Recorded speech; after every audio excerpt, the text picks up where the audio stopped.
تو لہٰذا شریعت میں بدشگونی سے منع فرمایا گیا، لا طیرۃ، کہ بدشگونی شرعی طور پر جائز نہیں ہے، جس کو بدفالی بولتے ہیں، فال نکالنا.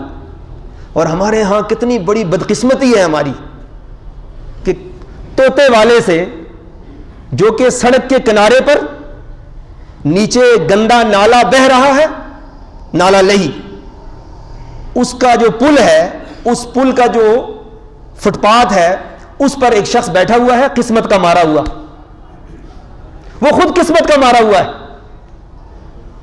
اور وہ لوگوں کو ان کی قسمتیں بتاتا ہے.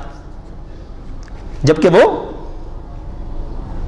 اگر وہ کسی کی قسمت کا حال یا تقدیر درست کر دیتا تو ارے عقل کے اندھو، اسے وہاں پر دن بھر خاک چھاننے کی، گھوڑوں اور گدھوں کی لید جو ہے اس کے چہرے اور منہ پہ پڑتی ہے، اسے کوئی اچھا دفتر بنانا چاہیے، کوئی اے سی والا کمرہ اس کا ہونا چاہیے.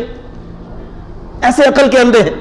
وہاں وہ بیٹھا ہوا ہے اور لوگ جا کر اپنا ہاتھ اسے دکھاتے ہیں اور اپنی قسمت اور تقدیر اس سے پوچھتے ہیں، اور وہ طوطے سے فال نکلواتے ہیں. کتنا بڑا ظلم ہے.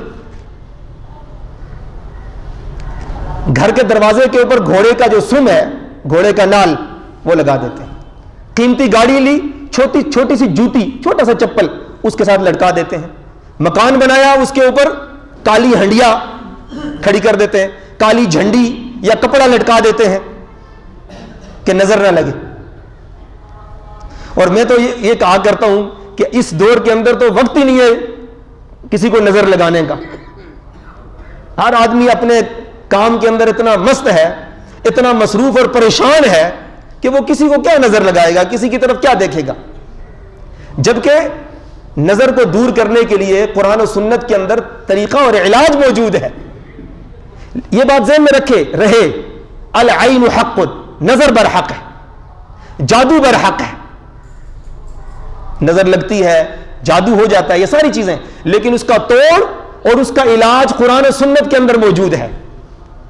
نجومی کے پاس جانا، طوطے والے کے پاس جانا، غلط فالیں نکلوانا، یہ ساری باتیں شریعت کے اندر ممنوع ہیں، اور زمانہ جاہلیت میں ظہور اسلام سے قبل یہ ساری باتیں پائی جاتی ہیں.